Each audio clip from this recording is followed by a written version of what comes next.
Hello, everybody. Today, welcome to the Energy Newsbeat podcast, and we got a really fun schedule today. Today is Andrew Dittmar, and I'll tell you, Andrew, this is about our fourth, I think, podcast together, and I just am so appreciative of everything that you do over at Enverus, and thank you for stopping by today. Yeah, no, absolutely. Glad we've been able to keep this going for as long as we have, and always look forward to this one. One of my favorite talks we do after this report goes out. Oh, I'll tell you, what's kind of fun is looks like you just got up there promoted to director. So congratulations. Oh, thank I you. think that's very good. It means that somebody's actually paying attention to your good work.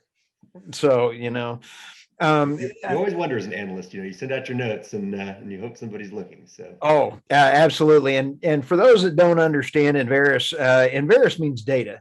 You just want to give us a real brief idea of what Enverus is.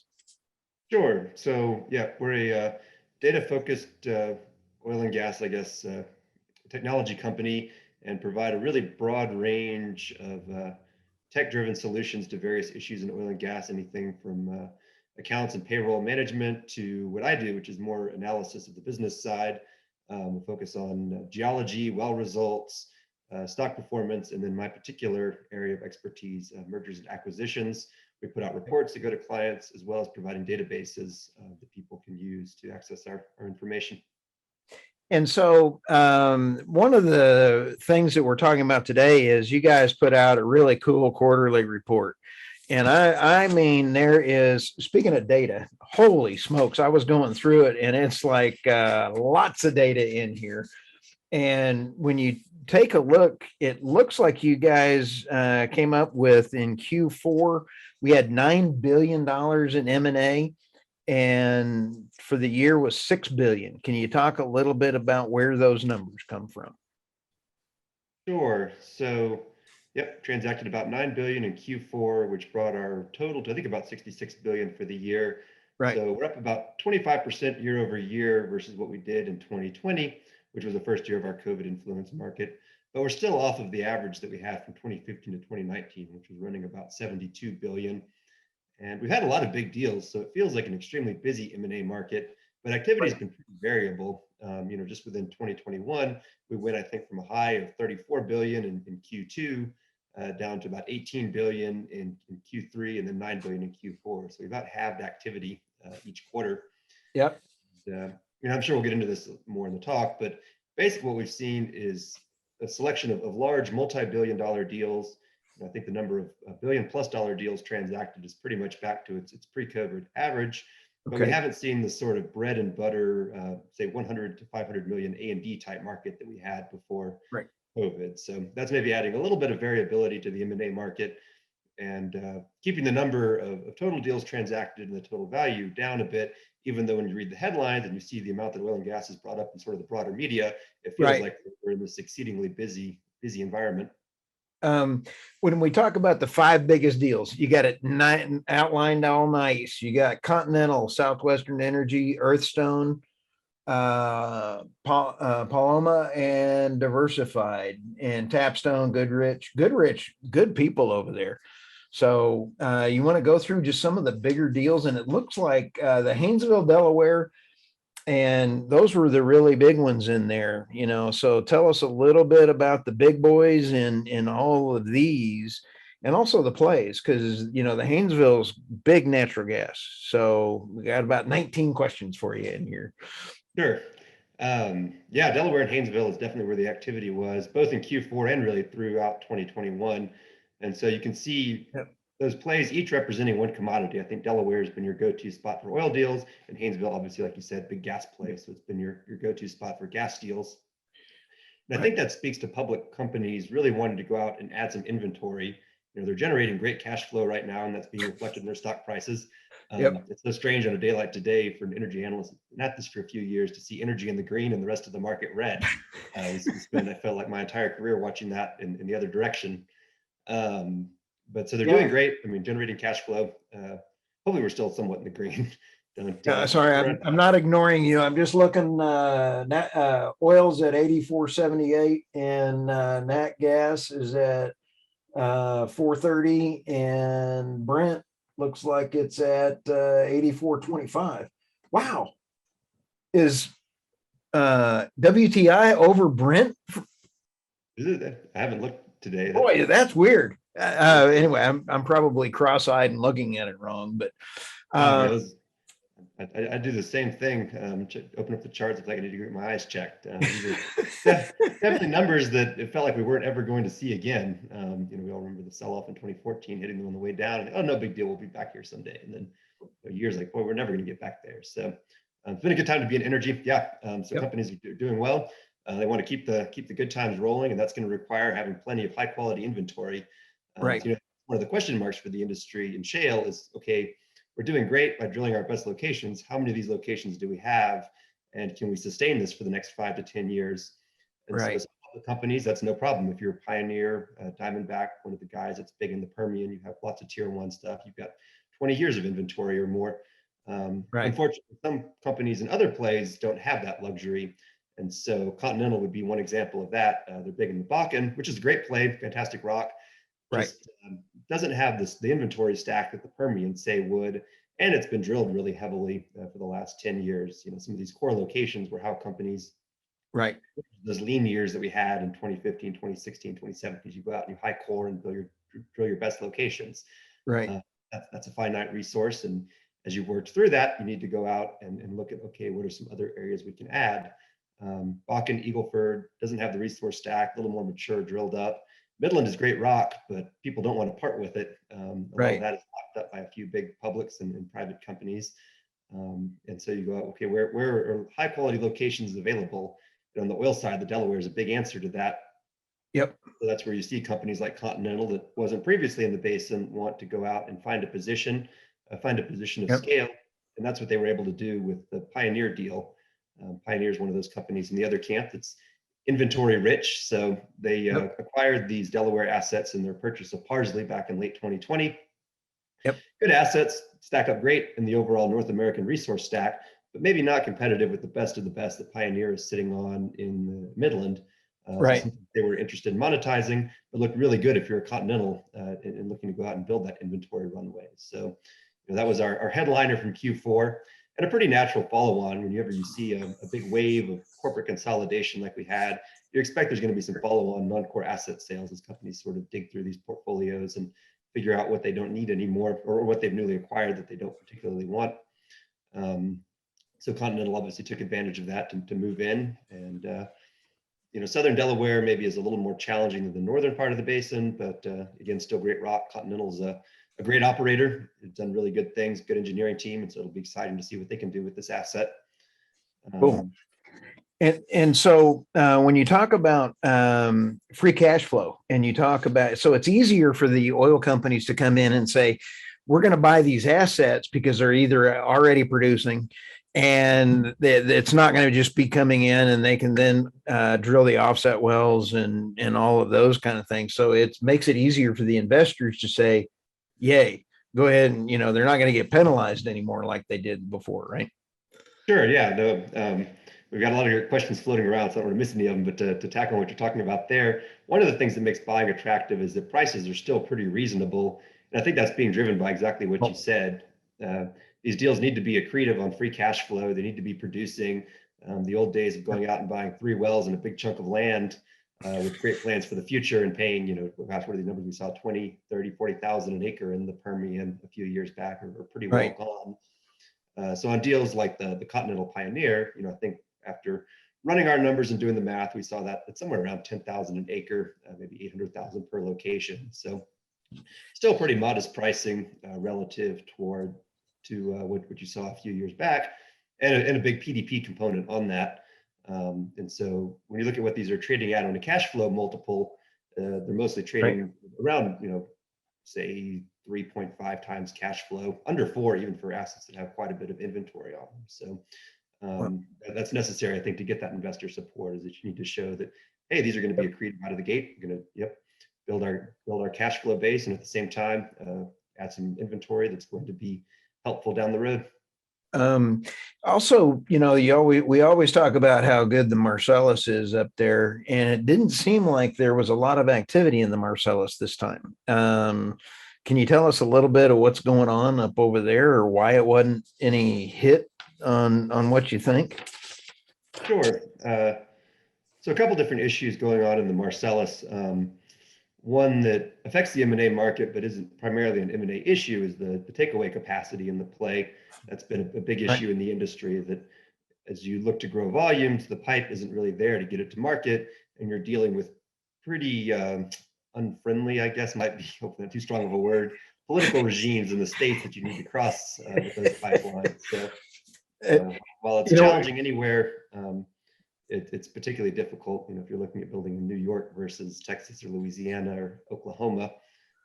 Not that those are the only states with anti-pipeline. right. Simply in a small town that I'm taking advantage of the remote work situation to be in, they ran a pipeline not too far away from town, and there was a bunch of stop the pipeline signs around. They were not successful. The pipeline is in the ground. Some of the stop the pipeline signs are still up, but so not unique to the Marcellus, but definitely more difficult to get infrastructure in the Northeast versus some of the other plays. I got tickled when I saw a Bloomberg article the other day, and they said that they're importing LNG from the Arctic from Russia instead of just going from a day, from the Marcellus and putting a pipeline in. It'd be cheaper. And why are we giving Putin any money? I don't, I don't know. I just think I got kind of tickled at that one. So when you take a look at this on your team, I'm sorry, you have so much in here. One of the charts that I found that was very interesting on this was the production versus acreage and value allocations. So so we're going to take a look at this chart as we put it into the area. What does that mean? I mean, as you sit there and say production versus acreage versus allocations, does that make sense? Yep, sure. So anytime Enverus has a deal come up, the primary responsibility for myself and my team is to figure out, okay, what's the split in value in these assets? What are they paying for the existing wells in production? And what are they paying for the upside if it's there, either expressed in terms of dollar per acre, or what we like to run now is actually dollar per location quite a bit. Okay. Gives you a little bit clearer picture of what they're actually acquiring. And so Right. that chart is just taking all these individual deals that we've analyzed over the course of the quarter or the year. Okay. And then summing up, okay, here's how much cumulatively buyers spent on existing wells or production, PDP value, versus what they paid for upside. And so that gets back, I think, to what we were just talking about a couple minutes ago, where we still see most of the value flowing into the production or PDP side of these assets, because investors want these to be accretive out of the gate, because they're keeping a lid on acreage prices. You still see that being the largest component of value. And I believe it was about 70% of value to PDP for this quarter. And you'll see pretty broad jumps from quarter to quarter. In Q2, I think we saw a little bit more flow to acreage, which was just the nature of the deals. There were lots of private equity exits in there, and they were getting paid a little bit more on upside. But overall, definitely have not reverted to, say, maybe a 50-50 type split that we would have seen back in the pre-COVID sort of go-go land buying years, 2016, 2017, 2018. Right. But also, when we sit back and think the number of PUDs, proven but undeveloped, those have really gone down as everybody's been kind of taking those out. So isn't drilling going to go up in pricings as we get rid of those silly, the ones that were just kind of sitting there? So our drilling is going to go up. But with this on the PDP, it's actually very well proven turf. When you're sitting there drilling a PDP, it's really, they've already got other ones working there, right? So it's the investors are not. It's not wildcatting. No, yeah, these are fairly well established fields, which is why people like shale so much.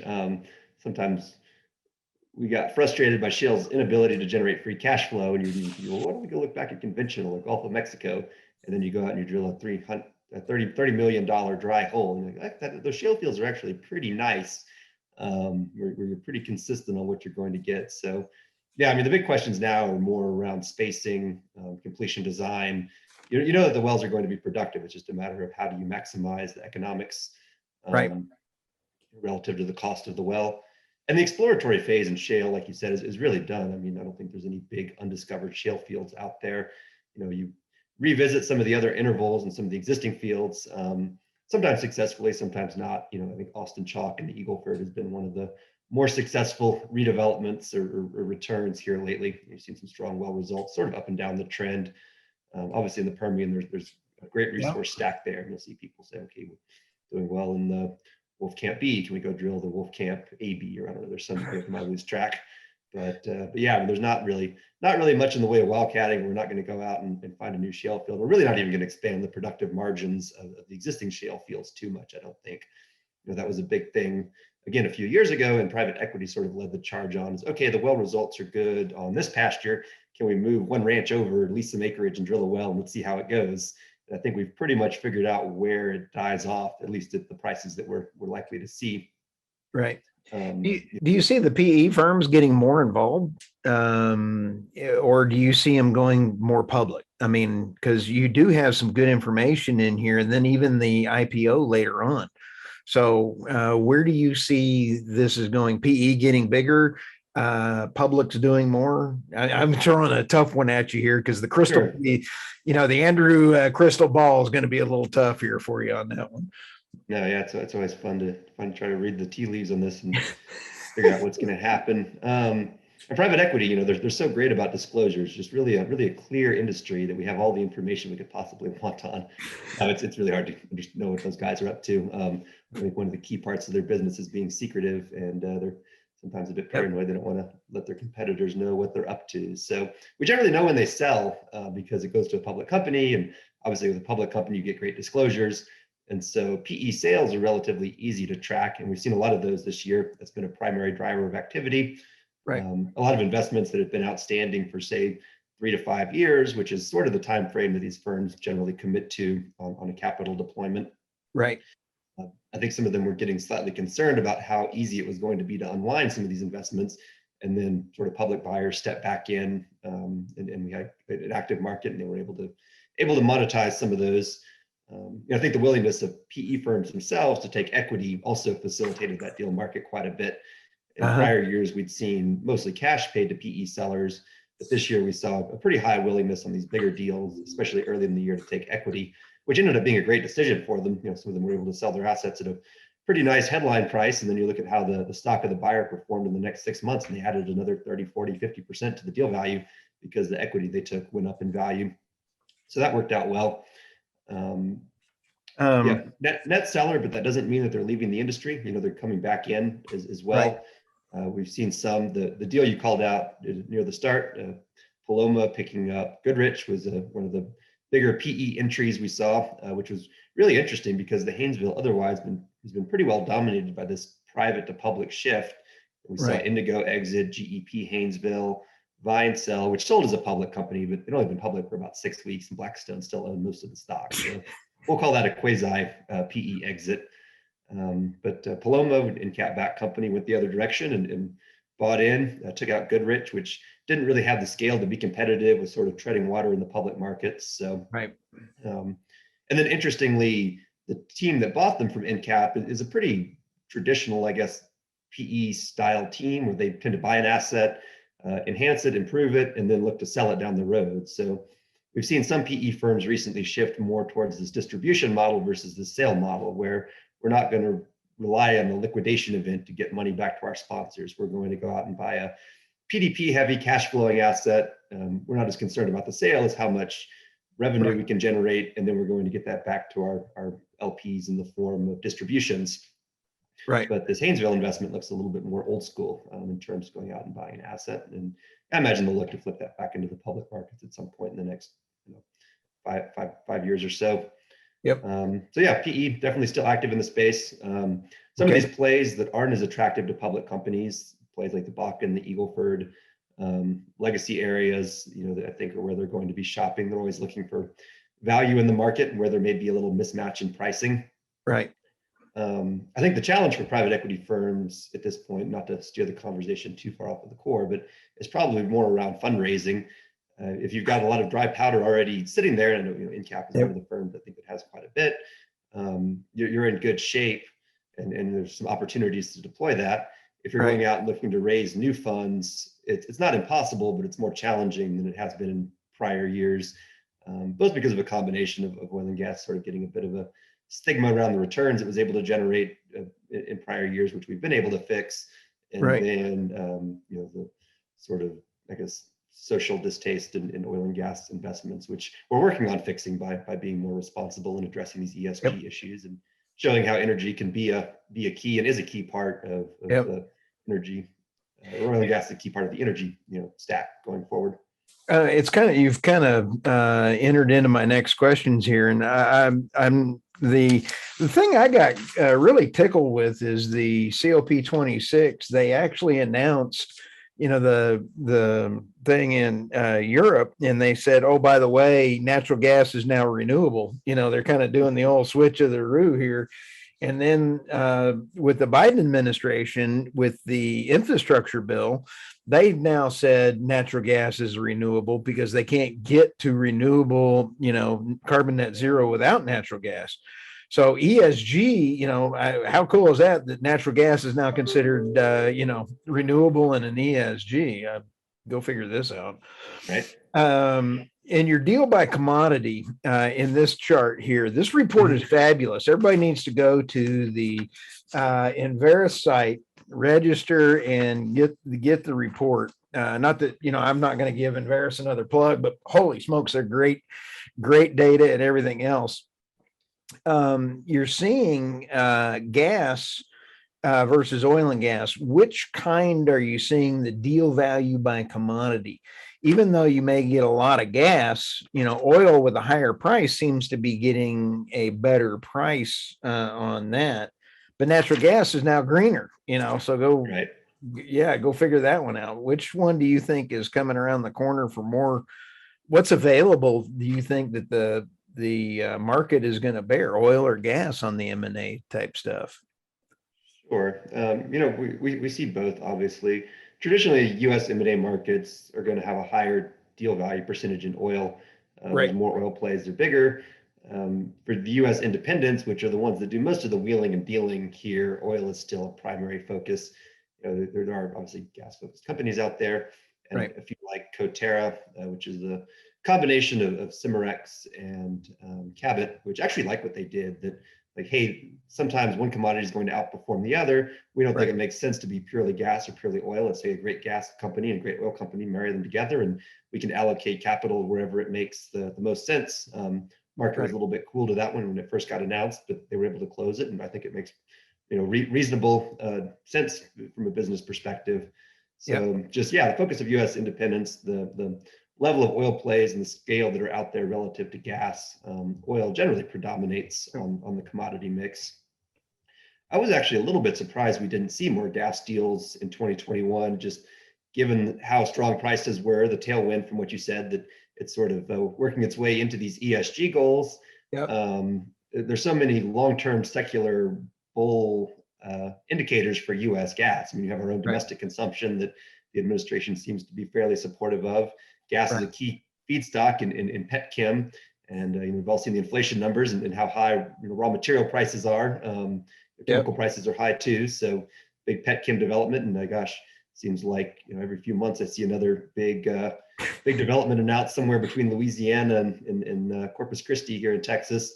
And then also LNG exports, and you look at U.S. gas prices, they seem high, and you see what's going on in Europe, and oh my gosh, our gas is practically free. So big global. So, but the only area we really saw much demand for gas assets was in the Haynesville, which we talked about, one of our key plays. Marcellus, you can see, maybe where people are a little bit less inclined to do deals there. And just to revisit that, besides the pipelines, I think some of the issues are maybe that there's just not that many ready sellers in the Marcellus. Most of it's owned by public companies. I think consolidation among those public companies makes some sense, but public corporate deals aren't always that easy to put together. You have to have a lot of. In the Marcellus, they're probably waiting for pipelines. They don't want to sell till they get a pipe. I'm being a smart aleck. But in the Haynesville, they've got great takeaway great takeaway for Cheniere or any of those others. Cheniere's stock price just hit a good all-time high because what you just mentioned, all the exports going to Europe. Was it a couple weeks ago? They just had 20 tankers of LNG go, boop, and they got shuttled over to Europe. They need some LNG, don't they? Buy from us or buy from Putin. I'd rather have them buy from us. When you sit back and you take a look at strip pricing and your deals and everything else, it's like $65. I'm not sure what the number is right now, but when folks are doing their financial analysis on strip price, is that what you use when you're taking a look at your forward modeling and those things? Tell us a little bit about how you do your modeling. Yeah, so strip pricing is I think the industry standard, NYMEX strip, and I think in our own analysis we tend to use strip for 24 months and then flat at whatever we think a good future price is going to be, and we tend to be pretty conservative on that, as are most analysts. I think right now we're using like flat 16.3 after 2 years. A buyer obviously is going to stress test assets. And so they're going to say, okay, it makes sense at strip pricing, but if strip goes to XYZ, is it still going to make financial sense for us? So those maybe aren't the numbers that are published, but from an internal perspective, that's key is stress testing. And okay, what's the minimum price where you see this work? And I think the oil and gas industry overall has become extremely cautious because of those bad years that we had. And so you don't see companies buying assets that have to have current strip even to work. They're going to work if prices go down quite a bit. Right. They want them to break even. Actually, it's interesting. We ran an analysis on what break-even prices companies are willing to pay for upside at. So this is the price you need to break even on your inventory. And what we found is that pretty consistently in oil plays, future drilling locations need to break even at $45 to get allocated value in an M&A deal. In U.S. shale. In U.S. shale, right. Cool. So cool. If your inventory is over that, it generally you're just buying the assets for PDP and allocating zero value to there. And the pivot point in gas seems to be about 225 in MCF. So price is pretty far beneath where current strip is. So they're definitely baking a good bit of wiggle room to the downside into these deals for themselves. That's a pretty interesting number when you say, just as a ballpark, $45. And when you consider Saudi Arabia, it's what, 50 cents, I'm kidding. I mean, whatever the number is there, in order for them, it just kind of falls out of the ground, kind of like, what was it? Jed Clampett when he shot, never mind, the Beverly Hillbillies. You probably don't even remember. My parents love their old television show. We're shooting up some food. When he shot at the ground and up come from the ground, the bubbling crude. That just tells you how old I am. In fact, most people call me Jethro because I'm that stupid. But what do you see coming around for Q2? Do you see the M&A stuff picking up? What are you kind of guessing on the horizon here? Sure. So, future's always easy to read. So clearly I'll be 100% here as always. If I had to guess, I think that what we're going to get back to is hopefully more of a normal pre-COVID type M&A market. So I mentioned at the beginning that what we've really missed are these sort of bread and butter $100 to $500 million asset deals that companies did all the time back before 2020 as they adjusted their portfolios with strong commodity prices, plus all of these big corporate deals we've seen that drive non-core divestments. I think there should be a good backlog of these assets to be put on the market. I think there's going to be a willing buyer pool, both on the public and private side, to scoop some of them up. And so I think and hope we see more regular deal flow this year. It's kind of smooth out that boomer bust type cycle that we've had the last 2 years where it's big deals or nothing. On the other hand, we may get a slightly less of these big multi-billion-dollar corporate tie-ups or PE exits. And that's mostly just a function that we've had so many of them the last 2 years that companies that were really anxious to transact either as a seller or buyer have, for the most part, found a deal at this point. And so the potential pool of deal partners out there has shrunk. And along with that, these mid-cap publics were really under quite a bit of investor pressure. They're having a hard time with stronger commodity prices, better cash flow generation. Share prices are up. They're feeling a lot better about their future. So there's probably a little bit less of an impetus to sell there than what we had maybe in 2020. I still think from a macro perspective, it makes sense to have further consolidation in the shale patch. there's quite a few redundant companies. You could run down a list, and why are these both independent publics? They should merge, and it would really cut the cost structure. But I don't know that they're going to be in a hurry to do that. We'll probably get a few, but timing and pace on public company, big time M&A is always notoriously difficult to call. I'll tell you, it's kind of exciting time, like you say, to be in energy. And one thing I've really enjoyed about all of our podcasts that you and I have been on together is your love of your job. Andrew, it's really kind of fun when you work for a great company like Enverus and then you really like your job. I just like to commend you for such a great report, you and your team putting this all together. And I'm looking forward to seeing your report next quarter, because there's a ton of stuff going on over there. And congratulations on being a director over there now. Well, thank you. Yeah, no, I love it. Like you said, it's a really exciting time to be in energy. There's always something new. It makes it tough to call the future because the future is constantly changing, but that's what makes our job so exciting and keeps us employed. People always need new information on new trends. So one last question. Goldman Sachs came out this morning and said $100 oil by Q3, and I've been extremely bullish. I've been calling for over 120 in Q2, and even higher because of all the kind of stuff. I'm going to throw you on the Andrew crystal ball. If Goldman Sachs is saying 100 and I'm saying even more, what are your thoughts? And I'm not going to hold you to it. We're not going to have you be buying anything, but what are your thoughts on ballpark? Fortunately, the various future predictions I have to make, oil prices and gas prices aren't one of them. We have a team that does that. That's a lot smarter than I am.